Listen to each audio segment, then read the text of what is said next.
खऱ्या अर्थाने मराठा समाजाला सुद्धा आणि आमच्या ओबीसी समाजाला सुद्धा खरा चेहरा विरोधी पक्षाचा आता स्पष्ट समोर आलेला आहे।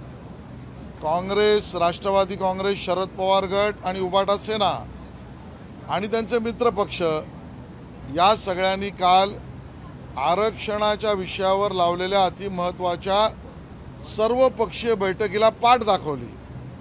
का दाखवली? ज्या वेळेला निमंत्रण दिलं त्यावेळेला निमंत्रण पोहोचलं होतं। निमंत्रणानंतर सरकारकडून त्यांच्याशी व्यक्तिगत चर्चा सुद्धा झाली होती। विरोधी पक्षाच्या प्रमुख नेत्यांना तुम्हाला येण्याची सोय आवश्यक असेल तर ती करण्याची गरज असेल ती करू या विषयावरही चर्चा झाली।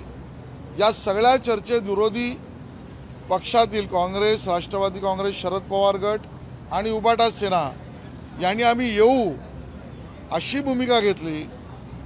आणि मग नेमकं माशी शिंकली कुठे आणि मग माशी शिंकली कुठे, मेसेज कोणाचा आला, निरोप कुठे पोहोचला, या सगळ्यानंतर त्यांनी न येण्याची भूमिका घेतली। ती का? मराठा समाजाच्या आरक्षणाच्या बाबतीत जर काँग्रेस, राष्ट्रवादी काँग्रेस, शरद पवार गट आणि उबाटा सेना हे संवेदनशील असते तर त्या बैठकीत आले असते, समाजाची भूमिका मांडली असती। अशा पद्धतीचा कुठलाही प्रयत्न त्यांनी केला नाही। याचा अर्थ त्यांनी पळ काढला। आज त्यांचा असली चेहरा लोकांसमोर आलेला आहे। आणि जो प्रश्न आम्हाला विरोधी पक्ष विचारतोय तो इतका बालबुद्धीचा प्रश्न आहे की ज्या सरकारने 10% आरक्षणाचा प्रस्तावच सभागृहात मांडला, मराठा समाजाला 10% आरक्षण मिळावं, देवेंद्रजींनी तो आरक्षण मिळवून दिलं, न्यायालयामध्ये टिकवू नाही शकले, त्यांना हे प्रश्न विचारतात तुमची भूमिका काय? अरे आम्ही तर आरक्षण मांडलं, टिकवलं, आताही टिकवलंय। आम्ही तर आरक्षणाचे फायदे समाजाला मिळतील याच्या योजना पण सभागृहात डिक्लेअर केल्या आहेत। त्यामुळे जे समाजाच्या हिताच्या गोष्टीला कान आणि डोळे बंद करून आहेत तीच लोक काँग्रेस, राष्ट्रवादी काँग्रेस, शरद पवार गट आणि उबाटा सेनेची आहेत। मला वाटतं आदित्य ठाकरे अजूनही अभ्यासात कच्चे आहेत।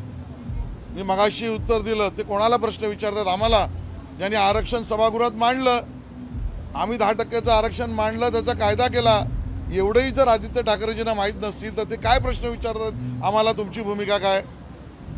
आणि त्यामुळे आदित्य ठाकरे या सगळ्यापासून बालबुद्धीसारखे वागतायत।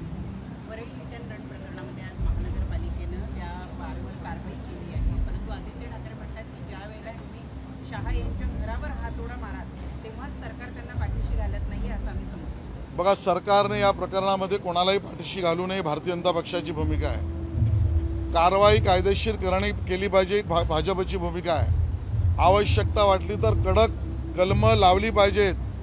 लावलेल्या कलमावर दुःखी कुटुंब हे जर त्या ठिकाणी प्रश्न उपस्थित करत असेल तर त्या दुःखी कुटुंबाचं ऐकलं गेलं पाहिजे आमचं म्हणणं आहे। त्या नाखवा परिवाराला संपूर्ण मदत मिळाली पाहिजे आमचं म्हणणं आहे।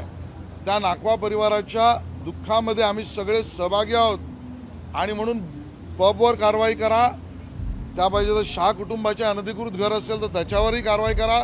पण आदित्य ठाकरेंना माझी विनंती एक आहे की त्या बिचाऱ्या आमच्या नाखवांचा दुर्दैवी हत्या मृत्यू झाल्यानंतर किमान कोणाच्या लग्नाच्या पार्टीत नाचू तरी नका।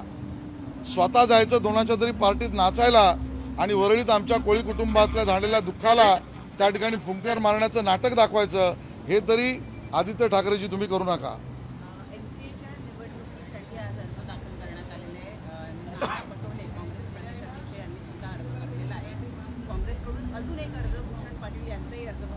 हे मुळामध्ये तिथे पार्टी चालत नाही। जे पार्टी म्हणून जात आहेत त्यांचा पराभव निश्चित आहे।